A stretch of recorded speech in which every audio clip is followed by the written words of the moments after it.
أرأست زينة ቁጠባ ትግራይ ንኽዕንብብ ግደ ትካላት ዕቋር ልቕሓትን ዕዙዝ ከም ዝኾነ ተገሊጹ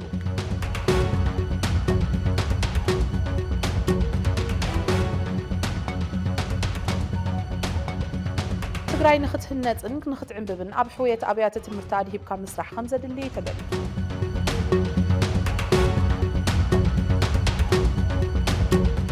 ናይ ሓንቲ ዓዲ ታሪኽ ባህሊ ቋንቋን ብኣግባቡ ኣምልላይ በዚ ድማ ግቡእ ብሄራዊ ረብሓ ምርጋጽ ግደ ኮሚኒኬሽን ልዑል ብጽሒት ከም ዘለዎ ተገሊጹ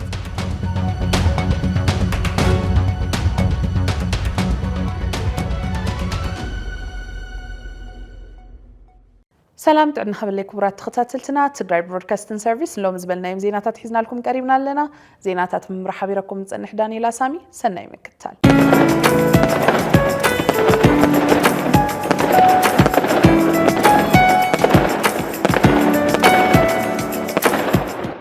فلما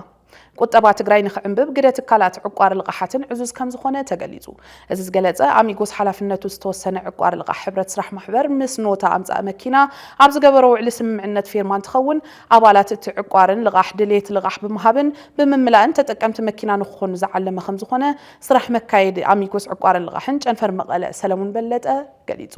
ተወሳኺልና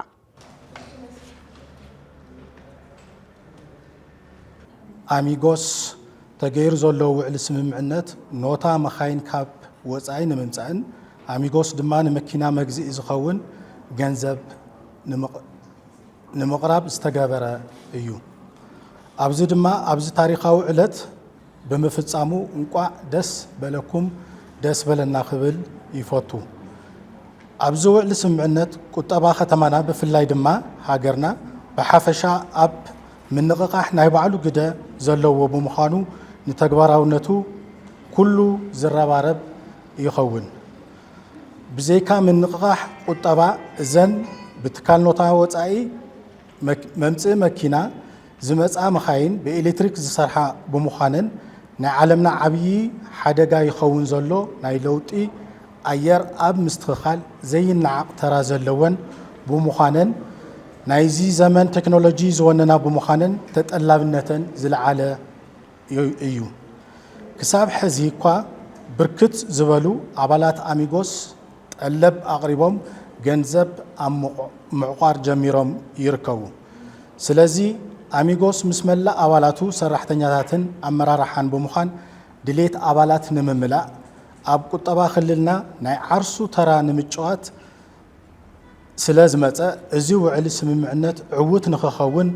ከም ዝሰርሕ ብሽም ኣሚጎስን ኣባላቱን ቃል ይኣቱ ብተወሳኺ ድማ ከም ኣሚጎስ ምስ መንግስታውን ዘይመንግስታውን ትካላትን ፋይናንሳዊ ትካላትን ኣብ ዝኾነ ዙርያ ሓቢሩ ክሰርሕ በሩ ክፍቲ ከም ምዃኑ ክገልጽ ይፈቱ ኩናት ትግራይ ዝሓሰዮ ኢኮኖሚ ትግራይ ናብ ንቡር ንኽምለስ ተሓባቢርካን ተዋዲድካን ምስራሕ ከም ዘድሊ ተገሊጹ እዚ ዝገለጸ ዋና ስራሕ ፈጻሚ ኖታ ኣምጻእ መኪና ኣሰፋ ጊደኢ እንትኸውን ከባቢያዊ ብኽለትን ምቕናስን ሕፅረት ገንዘብ ዘለዎም ክፋል ማሕበረሰብ ናብ ስራሕ ምውፋር ዓሊሙ ዝተኻየደ ሓበራዊ ስምምዕነት ከም ዝኾነ ተገሊጹ ተወሳኺለና እቲ ተፈጺሙ ዘሎ ሓበራዊ ናይ ስራሕ ስምምዕነት ኣብ መንጎ ኣሚጎስን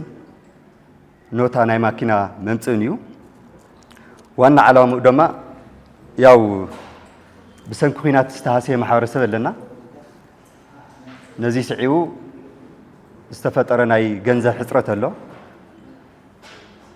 ብኡ ተመሳሳሊ ድማ ናይ ኤሌክትሪካል ተሽከርከርቲ ዝደሊ ማሕበረሰብ ኣለና ስለዚ እቲ ገንዘብ ሕፅረት ምስ ኣሚጎስ ብምስምዕማዕ ንኽቕረፍ ንገብሮ ኣለና ያው ከም ዝፍለጥ ያው ናይ ኤሌክትሪካል ተሽከርከርቲ ብብዙሕ መንጽር ኣድቫንቴጅ ኣለወን ያው ብመንጽር ምቾት ክንሪአን ንኽእል ኢና ብመንጽር ምቕናስ ብኽለት ኣየር እውን ተመሳሳላይ ዋጋን እውን ተመጣጣኒ እዩ ከከም ዓይነቱ ብተወሳኺ እውን ንነዳዲ ዝወፅእ ዝነበረ ወፃእን ነዳዲ ንምምላእ ዝጠፍእ ዝነበረ ጊዜን ይቕንሰልና እዩ ብዓብዩ ድማ ሓፈሻዊ እቲ ናይ መንግስቲ ፖሊሲ ብሃገር ደረጃ ክንሪኦ ተለና ናብ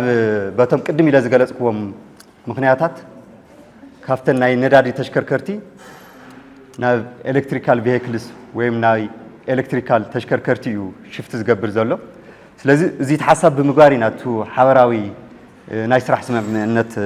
ፈጺምና ዘለና ማለት እዩ ያው ምስ አሚጎስ ሓበራዊ ስምምዕነት ክንፍጽም ዝገበረና እንደገና ያው እንዝፍለጥ አሚጎስ ንልዕሊ 12 ዓመት ኣብ ስራሕ እዚ ጸኒሑ እዩ ኣብ ትግራይ ድማ ኣብ ዝሓፀረ ግዜ ኣብ መቐለ ኣብ ሽረ ከምኡ እውን ወክሱም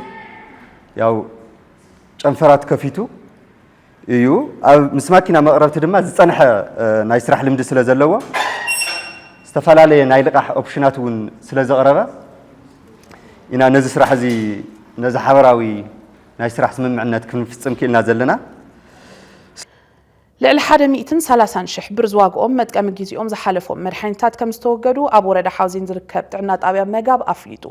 እዚ ዘፍለጠ ዳይሬክተር ጥዕና ጣብያ መጋብ ተስፋ ገረዝ ጌሄር እንትኸውን ቅድሚ ጽንተታዊ ወራር ህዝቢ ትግራይ ዝተዓደጉ ዞም መድሓኒታት ሕብረተሰብ ክጥቀመሎም ዝግባእ ዝነበረ ብሰንኪት ወራር ኣብ ጥቕሚ ከይወዓሉ መጥቀሚ እዋኖም ዝሓለፎምን ብግብረ ሓይሊ ዝተወገዱን እዮም እዋን መጥቀሚ ግዚኦም ዝሓለፎም መድሓኒታት ብእዋኑ ብዝግባእን ክውገዱ እንተዘይክኢሎም መድሓኒታት ብተፈጥሮኦም መርዚ ብምዃኖምን ምስ ዝረአየ ለውጢ ኩነታት አየር ተዛሚዱ ከባቢ ስለ ዝብከልን ኣብ ልዕሊ ሕብረተሰብ ከቢድ ጥዕናዊ ጸገም ዘስዕቡ ምዃኖም ተገሊጹሎም ስለዝኾነ እዚ ንምክልኻልን መምርሒ ዝኣዘዞ መሰረት ንምውጋድን ከም ዝተኻእለ ዝሓበረ ጉዳያት ኮሙኒኬሽን ወረዳ ሓውዜን እዩ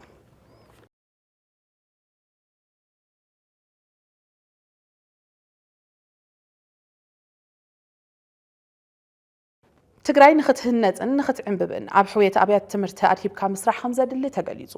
እዚ ዝተገለጸ ዲጂ ትራክ ኢትዮጵያ ምስ ሚኒስተር ኢትዮጵያ ብምትሕብባር ኣብ ትግራይ ንዝርከባ 8 ካልኣይ ብርኪ ቤት ትምህርቲ ዝተወጻጸኣ 400 ተምሃሮን መምሃራንን ኣብ ኮምፒውተር ዲጂታላይዜሽንን ዓሊሙ ንዝሃቦ ስልጠና ኣብ ዘበሰረሉ እዋን እንትኸውን ንተምሃሮ ስልጠና ዝተዋሃበሉ ኣብ ቀጻሊ ዘለዎም ባህግን ትምኒትን ንምንጻር ከም ዝኾነ ፕሮጀክት ማናጀር ትካል ሰላም ኢለኒ ገሊጻ ተወሳኽልና ዲጂትራክ ኢትዮጵያ በትምህርት ሚኒስቴር በአይኮግና በህዋዊ ጥምረት የሚሰራ ፕሮጀክት ነው ዲጂትራክ ኢትዮጵያ በዋነኝነት በተወሰነ እድሜ ዲጂ ትራክ ኢትዮጵያ ምስ ሚኒስተር ትምህርቲ ብምትሕብባር ብአይኮክን ህዋዊን ጥምረት ስራሕ ፕሮጀክት እዩ ኣብ መናእሰይና ዝረኣዩ ክፍተታት ዝተፈላለዩ ስልጠናታት በመሃብ ብቕዓት ኮምፒውተር ክረኽቡ ወሳኒ ናይ ኣጠቓቕማ ክእለት ኢንተርኔት ኮምፒውተር ኤሌክትሮኒክስ ዝኣመሳሰሉ ተምሂሮም ሰርተፊኬት ብምትሓዝ ዝዓለመ ካብ 8 ካልኣይ ብርኪ ኣብያተ ትምህርቲ ዝተውጻጹ 400 ተምሃሮን መምህራንን ብምስልጣን ክእለቶም ንኻልኦት ዘመሓላልፍሉ መንገዲ ምፍጣር ዝዓለመ ስልጠና እዩ 15 ቀናቶች ውስጥ ከ8 የመንግስት ሃይ ስኩሎች የተወጣጡ 400 ተማሪዎችን እናሰለጥናለን ብለን ተስፋ እናደርጋለን ከዚህም በተጨማሪ አስተማሪዎቻቸውንም በአንድ ክፍለ ጊዜ ውስጥ ለነሱም ትንሽ የሆነ ገለጻ ወይም ብሪፊንግ እንሰጣቸዋለን ማሕበር አክሲዮን ማይክሮ ፋይናንስ አደዳይ ንሓደሽቲ ዘርፍታት ስራሕ ወሃባ ልቃሕ ስርዓት ሕጃን ወለድን ካልኦት ዕድላትን ንዓማዊላ ከም ዘመዓራረየ ተገሊጹ ኣብ ትግራይ ብዝተፈጠረ ኢኮኖሚያዊ ቅልውላው ዘስዓቦ ቅልውላው ንምዕጋት ሓደሽቲ ዘርፍታት ስራሕ ስርዓት ወሃባ ልቃሕ ስርዓት ሕጃን ወለድን ካልኦትን መምሕያሽ ኣድላይ ኮይኑ ስለዝተረኸበ ናብ ውሳነ ከም ዝተሰጋገረ ፈጻሚ ስራሕ ማሕበር አክሲዮን ማይክሮ ፋይናንስ አደዳይ ክብሪ ኣብ ኣሳይህኝ ሓቢሩ ኣብ ትግራይ ዘይምዕሩ ኢኮኖሚያዊ ምንቅስቃስ ዘጠዓዕሞ ልቃሕ ምትእታው ኣብ ትሑት ብርኪ ዝርከብ ማሕበረሰብ ናብ ስራሕ ንምውፋር ብሰንኪ ዝነበረ ኩናት ዘጋጠመ ቁጠባዊ ቅልውላው ዝፈትሕ ልቃሕ ምትእትታው ውሱን ሃብትን ንኹሉ ክባጻሕ ብዝኽእል መንገዲ ተጠቃሚ ምግባር ደቂ ኣንስትዮን መናእሰይን ዘሳተፈ ስርዓት ልቃሕ ንኽህሉ ዘኽእል ከም ዝኾነ ዋና ፈጻሚ ስራሕ ገሊጹ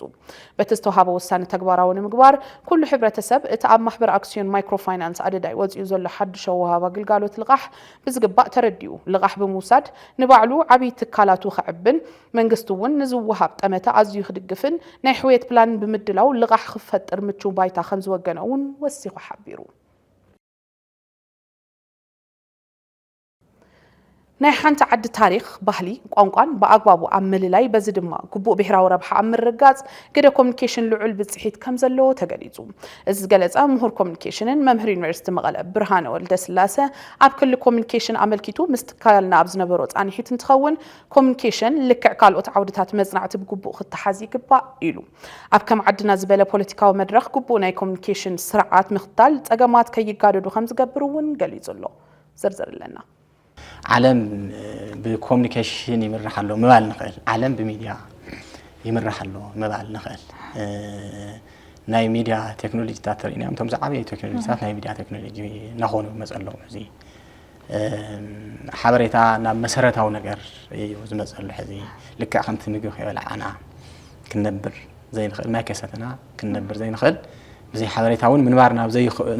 ዘይከኣለሉ ደረጃ ንኸደልና በፂሕና ኣለና መሰረታዊ ድሌት ወዲ ሰብ ናኾነ መፅኡ ኣሎ ሓበሬታ ኮሙኒኬሽን ማለት መሰረታዊ ናይ ህይወት ደቂ ሰባት ወይ ከዓ ዓንዲ ሕቆ ክንብሎ ንኽእል ኢና ኣብዚ ሕዚ ሰዓት ህዝቢ ክተንቀሳቐስ ክተላዓል ንለውጢ ንልምዓት ክተላዓል ትኽእል ንጥፍኣት እውን ክተላዓል ትኽእል ኢኻ ከምቲ ዝበልናዮ ማለት እዩ ክልተ ገጻት እዮም ዘለዉ ሓደ ገጽ ኣይኮነ ዘለዎ ኮሙኒኬሽን ክቐትል እውን ይኽእል እዩ ከድሕን እውን ይኽእል እዩ ሓደ መድሓኒት ብኣግባቡ እንተዘይተጠቒምካሉ ክቐትልካ እውን ይኽእል እዩ ኮሙኒኬሽን እውን ልክዕ በከምታ መድሓኒት ዓቂና እንተዘይተዋሂባ ክትቀትልና ትኽእል እያ ክተጥፍአና ትኽእል እያ ባሪዕ ክትልዕል ትኽእል እያ ትክክለኛ ሓበሬታ ካብ ትክክለኛ ሰብ ኣብ ትክክለኛ ሰዓት ነቲ ትክክለኛ ሰብ ዝብል ኣፕሮች ወይ ከዓ ሜላ ተኸቲሉ እዩ ክኸድ ዘለዎ ናይ ዘይምርድዳእ ውፅኢት ናብ ጥፍኣት የምርሕ ትክክለኛ ናይ ኮሙኒኬሽን መንገዲ ትክክለኛ ዘይኮነ ናይ ኮሙኒኬሽን መንገዲ እውን ናብ ጥፍኣት የምርሕ ኣነጻጺርካ እየ ዝውሃብ ተቓል ንኣበይ እያ ክትወቅዕ ዘለዋ ተቓል እንታይ እያ ዕላማ ክትህልዋ ኣለዋ ተቓል ብፍላይ ኣብ መሪሕነት ዘለዎ ሰብ ዘለዎ ኣካል ብሃበ ተረኽበ ዝወፅእ ቃል ብዙሕ መዘዝ ሒዙ ክመፅእ ይኽእል እዩ ክዕኑ ይኽእል እዩ ሓንቲ ቃል ሃገር ክተፍርስ ትኽእል እያ ሓንቲ ቃል ህይወት ክተጥፍእ ትኽእል እያ ብዙሕ ግዜ ፀገማት ዝፈጠሩ ብቃላት ብዘይምርድዳእ እዩ ክቡራት ተኸታተልትና ኣብ መወዳእታ ዜናና በፂሕና ኣለና ቲቢኤስ ቲቪ ካብ ወርሒ መስከረም ጀሚሩ በብወርሑ ኣብ ዝተመረፀ ብሄራዊ ኣጀንዳ ፍሉይ ትኹረት ክግበር ዝደፍእ ምድላው ዜና እናገበረ ከም ዝመፀ ዝፍለጥ እዩ ሕሉፍ ወርሒ ጥሪ ተመዛበልቲ ናብ መረበቶም ክምለሱ ኣብ ነፍሲ ወከፍ ዜና ሰዓትና እናቃላሕና ዝመፃና ኮይኑ ኣብ ወርሒ ለካቲት ጉዳይ ምምላስ ዝተቐነሰ ብሄራዊ ክብሪ ተጋሩ ቀንዲ ትኹረትና እዩ ኣብ ፀቢብ መድረኽን ፈታኒ ኩነትን ኣትዩ ዘሎ ብሄራዊ ክብርን ህዝባዊ ፀጋን ክምለስ ብፍሉይ ምስራሕ የድሊ እዚ ፍሉይ ትኹረት ቲቢኤስ ወርሒ ለካቲት በዚ ስዕብ ትሕዝቶ ክነልዕሎ ኢና ትግራይ መወቀል ጀጋኑ ምሁራት እያ ስልጣነ ዝጀመረላ እያ ልክዕ ከምኡ ግን ሕዚ ኮይና ክንሪኦ ኣለና ንድሕሪት እያ ተመሊሳ ፍልጠተይ ተሳእኒ ጅግንነተይ ተሳእኒ ዋና ሕማምና ግን ኣብ ሓድነትና ውሽጣዊ ምትሕጋዝ ናይ ምርድዳእ ናይ ዘሎ ፀገም እዩ بفلاح هذي 5 عامات أبقى تستنينا هذونا منتاج بزحنا يا ثم قالوا زي طرح تنحل في حالينا زي كواتر ناس أصير شو قطع عامات قليسنا يجيب حراوزينا يا بيهر سبات عسل بعسل خم حرارة غيرنا تقرأي تبليسنا لو تقولنا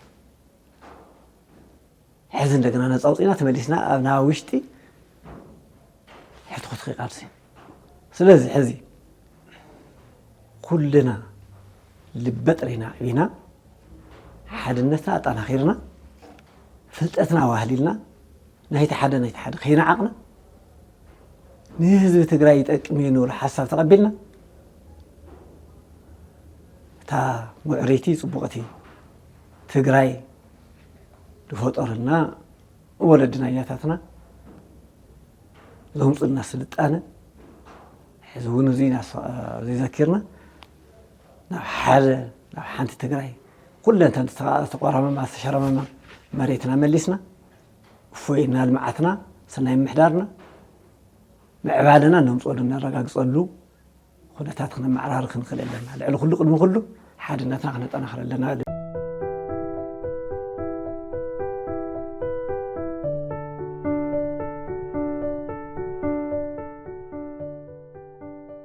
كبرات تخطاتلتنا اللوم زبلنا يم زيناتات زيوم يمثل نيروم مسترفو تحسوتاتنا سنة زانيت